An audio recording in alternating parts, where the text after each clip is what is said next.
Bueno, y ayer el Movimiento Cívico Participación Ciudadana, que es el capítulo nacional de Transparencia Internacional, presentó en el país el índice de percepción de la corrupción del año 2017, que se presentó de manera simultánea en distintos países del mundo donde esta prestigiosa organización internacional, Transparencia Internacional, presentó este indicador. Es uno de los indicadores más importantes, más relevantes que se toma en cuenta por inversores, por gobiernos a nivel internacional, organismos internacionales, y que mide esencialmente la percepción que existe en el país sobre los niveles de corrupción, o que existe en los países donde se aplica este índice sobre los niveles de corrupción.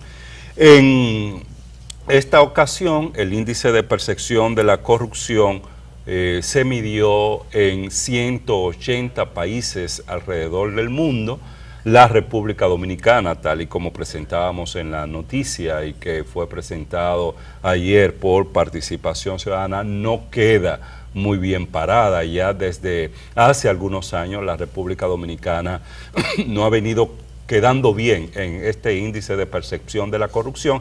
Y lo que es más, recordemos que en la Estrategia Nacional de Desarrollo, uno de los indicadores o de las metas que se pone en esa Estrategia Nacional de Desarrollo, en los temas que tienen que ver con institucionalidad, es la mejoría del país, de la República Dominicana, en este índice internacional. Bueno, en esta ocasión, República Dominicana quedó en el lugar 135 de los 180 países medidos. Es decir, se coloca entre los países del mundo donde existe un mayor nivel de percepción de corrupción. Qué bueno está ese gráfico, Javier, porque es obvio, nos estamos quemando y con ese color. En este gráfico, ahí se mide esencialmente el continente americano. ¿Cómo quedaron los países del continente americano? El índice es de 0 a 100, es una puntuación de 0 a 100, donde 0 es el país que es percibido como más corrupto, con más opacidad, y el 100 es el país que se entiende tiene más nivel de transparencia, de integridad, de honestidad. Entonces, esto aquí, en este gráfico, bueno, como tú decías, los colores van desde un rojo, un color vino intenso, que es con más opacidad y corrupción, que te quemaste, hasta amarillo, donde tienen muy buenas notas. Bueno, la República Dominicana, yo les decía, aparece en el lugar 135 del mundo, tiene una puntuación, imagínense ustedes, de 29 de 100. Esa es la nota que saca la República Dominicana. En el índice pasado, en el 2016, había obtenido un puntaje de 31 de 100. Es decir, en esta ocasión bajó 2 puntos y se coloca entre los países de América Latina, entre los 7 países que tienen mayores niveles de percepción de corrupción, empatado con Honduras, México, y Venezuela, no. Bueno, y Paraguay, que no, con Honduras y México. Y Paraguay también, que junto con República Dominicana tienen una puntuación de 29. Sí. Ahora, por encima de los países que están en peores condiciones, que son Guatemala con 28 de 100, Nicaragua 26 de 100, Haití 22 de 100 y Venezuela, que es el país de la región percibido con mayores niveles de corrupción. Bueno, esto es grave porque nos pone nueva vez en el foco a nivel mundial como uno de los países con mayores niveles de percepción de corrupción, como ya le indicaba.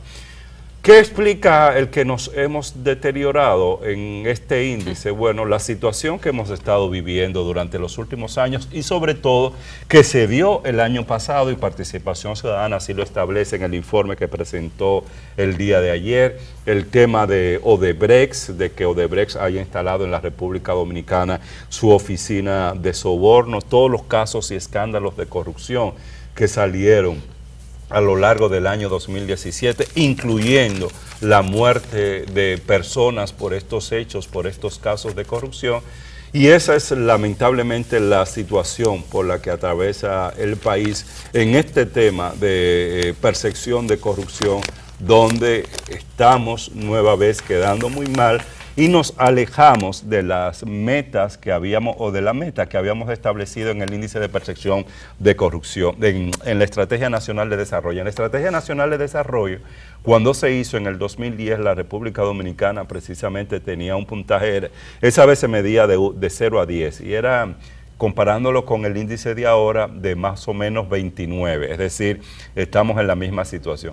Se estimaba que para el año 2015 la República Dominicana iba a alcanzar, o tenía la meta de alcanzar un puntaje de 39, y para este año 2018, que íbamos a estar más o menos en 48 de 100, pero como vemos, República Dominicana no llega a 30, 29 de Bueno, 100. Javier, cuando uno va a un examen, si saca 29 de 100 se quema. Igual de 31 de 100 estábamos quemados. Se achicharra.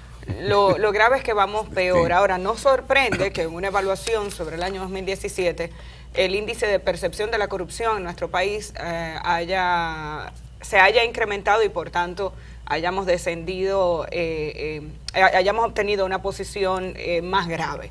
Porque el año pasado fue el año del boom de los escándalos de corrupción en nuestro país. Empezamos con Odebrecht a finales del año 2016 y luego vino, y en esa misma época conocimos el caso de los Tres Brazos que siguió para el año 2017. Conocimos el caso del CEA con la muerte de varias personas. Ya veníamos con la carga de lo que había ocurrido en la Oficina de Ingenieros Supervisores de Obra del Estado.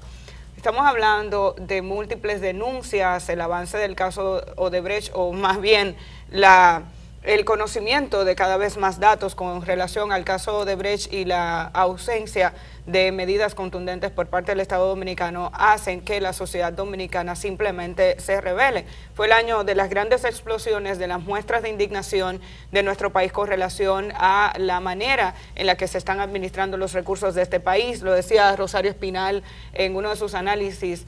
La politóloga Rosario Espinal decía que había sido el año más difícil para la administración de Danilo Medina porque no hubo una sola política que ejecutara con miras a elevar esa simpatía del gobierno que funcionara el año pasado, porque la gente mostró su indignación, salió a las calles. Fue importante toda la movilización social que hubo en nuestro país diciéndole al Estado, estamos cansados. Esas marchas, la de enero y la de julio, que fueron las marchas nacionales, yo creo que mostraron y demostraron que en este país hay un porcentaje importante de la población que quiere que las cosas cambien. Y es que no han cambiado. Yo quisiera que uno de nuestros camarógrafos me enfoque acá, por favor. Mira lo que sale hoy en la prensa nacional a propósito de los escándalos de corrupción. No, el de abajo. Tierras adquiridas por Cano están arrendadas a un ingenio. ¿Ok? Obviamente, esta situación aparentemente no se dio durante la administración. ¿Lo van a frizar? Sí, para bajar la mano. Ok, tierras adquiridas por Cano están arrendadas a un ingenio.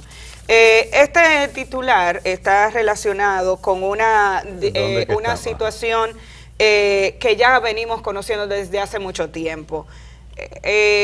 Robinson Cano había pagado 50 millones de pesos al CEA, adelantado 50 millones de pesos para la compra de unos terrenos para unas acciones que quiere desarrollar en la región este del país, y resulta que ahora el director del CEA, todavía le seguimos diciendo nuevo director, el director del CEA, Pedro Mota, que asumió ese cargo después de la destitución del anterior, haciendo un levantamiento, hace una aclaración ahora a Robinson Cano diciéndole que bueno, es verdad que la transacción se hizo, pero que esas tierras estaban arrendadas al Ingenio Porvenir, que ahora la situación se está resolviendo. Lamentablemente esos terrenos fueron adquiridos en un periodo en que no estaba permitido y que hasta que el tribunal no emita un fallo, el SEA no puede asumir este compromiso de venta. Según lo que dice el director del SEA, mantenemos una relación amigable con la parte afectada. Señores, 50 millones de pesos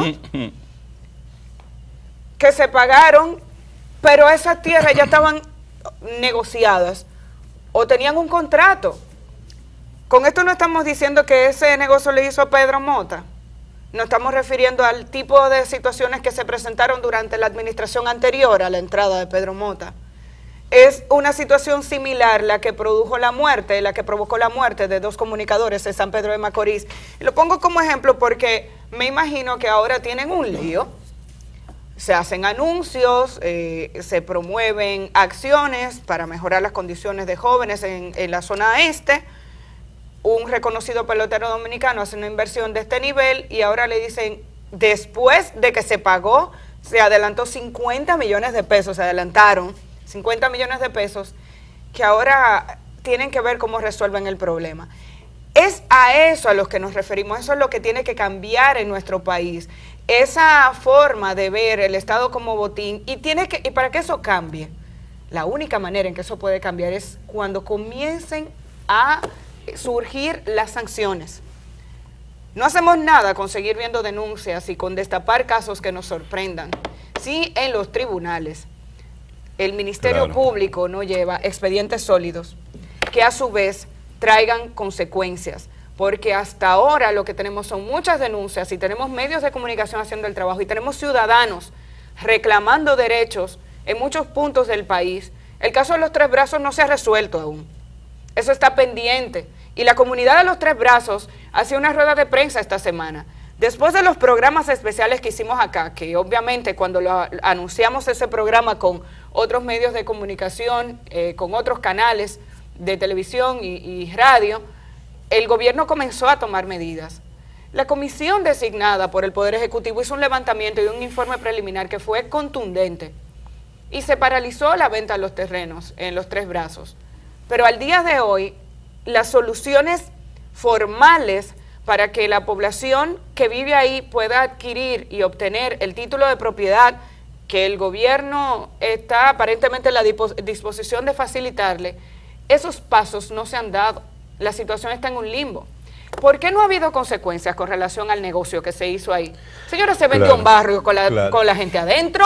Ese es el problema. Se vendió un barrio con la gente adentro, pero no solamente el barrio con sus viviendas, se vendieron propiedades estatales hechas para precisamente atender las necesidades públicas. Sí, bueno, es que vamos a seguir apareciendo en estos índices y que no se venga con un argumento que siempre se ha utilizado, incluso recuerdo en la gestión pasada del gobierno de Leonel Fernández, que trataba de justificar estas malas notas que tenía el país a nivel internacional, en estos índices internacionales, indicando que es un tema de simple percepción, que esa percepción no necesariamente se corresponde con la realidad, de que más bien podría ser producto de campañas y de críticas que públicamente se hacen a los gobiernos con relación a estos temas,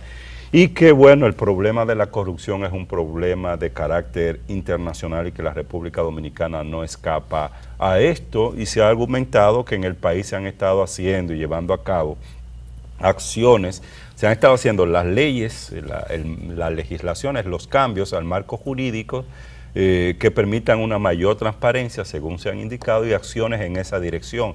Y si uno revisa desde la década del año 2000 hasta la fecha, efectivamente se va a encontrar con que la República Dominicana, y tú lo puedes comparar con cualquier país de la región, es uno de los países donde más leyes en materia de transparencia se han hecho, ¿no? Tú tienes la ley de libre acceso a información, el tema compras y contrataciones, ley de función pública, la creación de una comisión como la Comisión Nacional de Ética e Integridad Gubernamental, pero nada de eso funciona o sirve si tú tienes que en el país se están dando 2 condiciones que hacen propicia que sigan las prácticas de corrupción.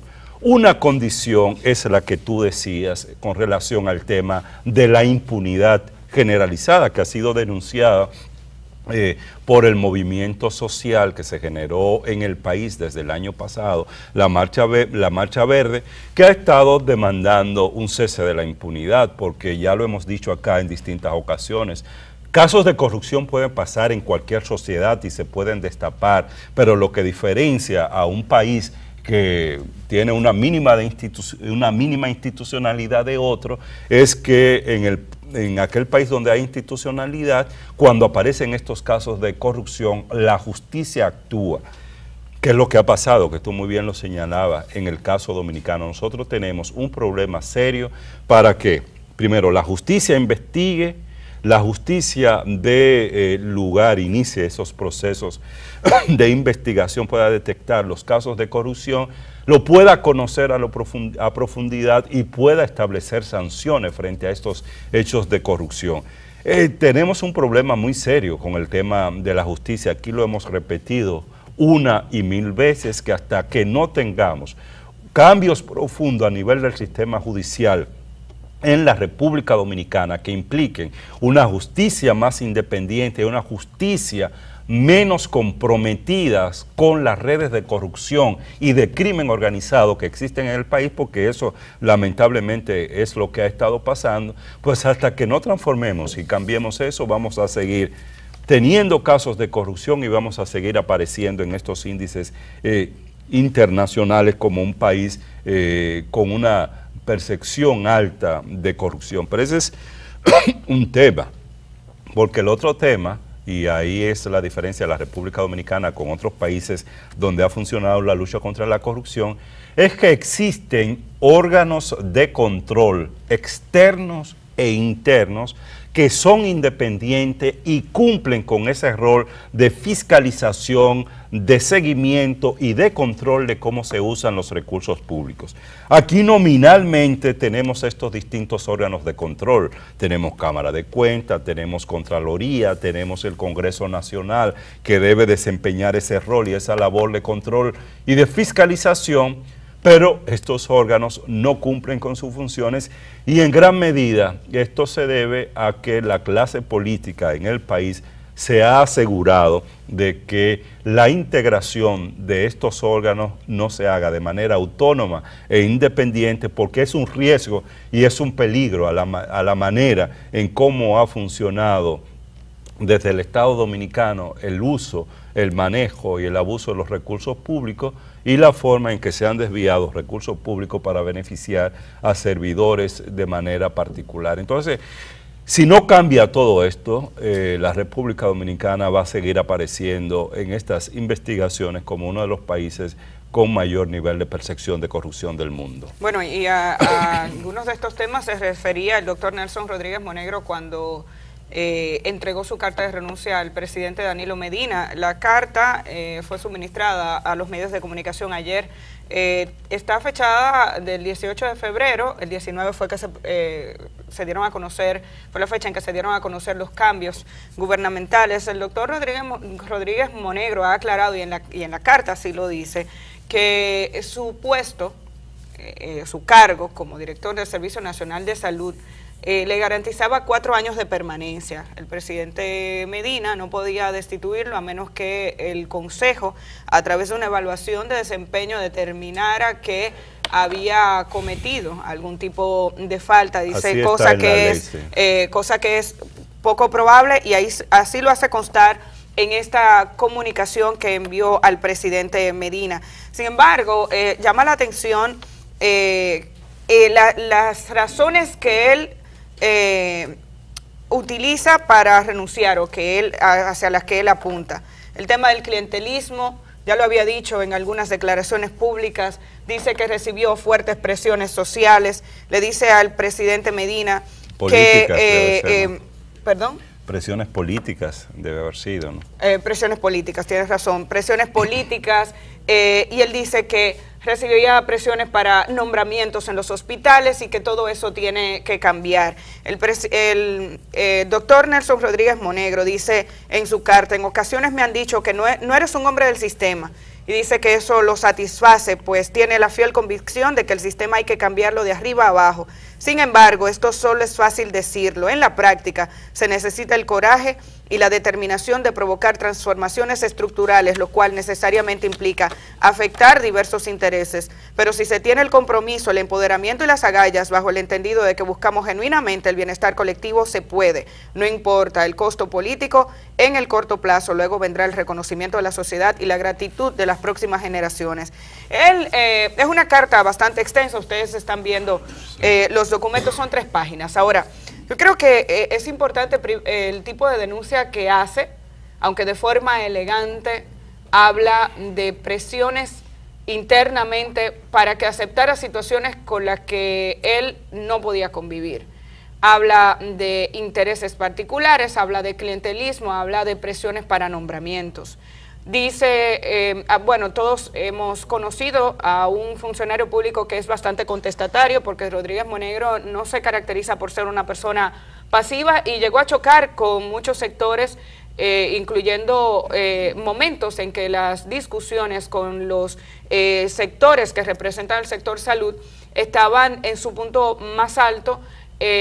No tenía temor en mostrar incluso sus diferencias de cara a la opinión pública. Sí que llama la atención, y lo dijimos, el hecho de que la renuncia se produce el 18 de febrero y justo al día después se producen los decretos. Que presente una renuncia con este tipo de contenido y que el presidente la haya aceptado también llama la atención. Que un funcionario público diga al final, me siento profundamente agradecido de la oportunidad que se me ha ofrecido. En una ocasión le dice al presidente, usted manifestó, me venció el Estado. Yo ahora le digo, me venció el clientelismo, el populismo y los intereses afectados. La pregunta ¿se la aceptó o se la pidió el presidente de la República? Esa es una de las preguntas que se han hecho. Él dice que solicitó, según intercambio que sostuvimos, dice que solicitó en varias ocasiones reuniones con el presidente de la República para darle a conocer en detalles algunas de las situaciones que hay aquí y que esa reunión nunca se dio, que nunca fue recibido por la presidencia y que eso le daba un claro mensaje de que no necesariamente estaban siendo bien recibidas sus acciones dentro del Servicio Nacional de Salud.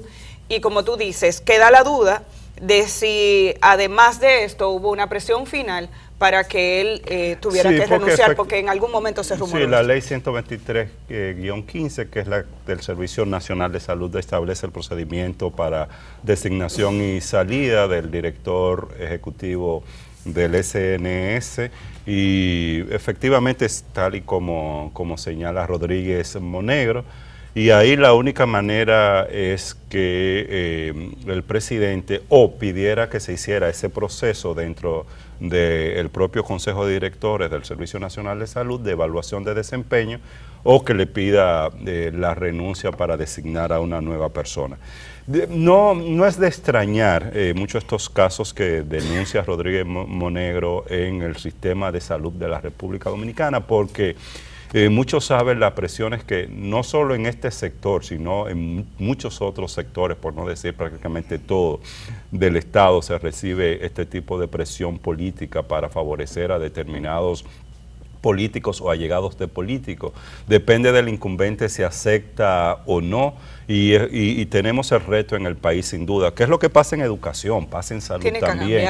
De que eso se transforme, de que eso se despolitice si se quiere, desde un área que tiene que ver directamente con la vida de la gente, como es la salud, que tiene que apostarse, en la cual se tiene que apostar a que funcione de manera eficiente, pues la dirección debe no usar esa área o ese sector para clientelismo político.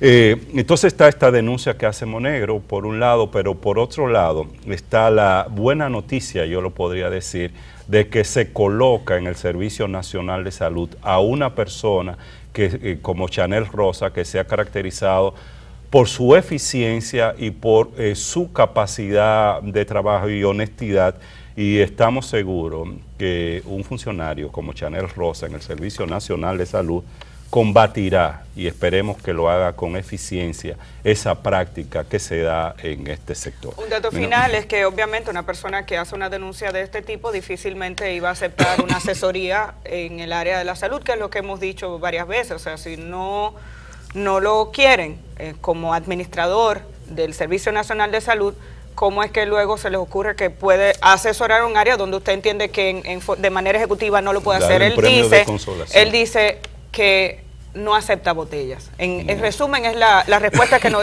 dio. Dice, si estoy denunciando esto, obviamente no puedo aceptar una botella, que es la percepción que todos tenemos de lo que significa ser un asesor del Poder Ejecutivo en todas las materias que ustedes han visto ahí. Amelia.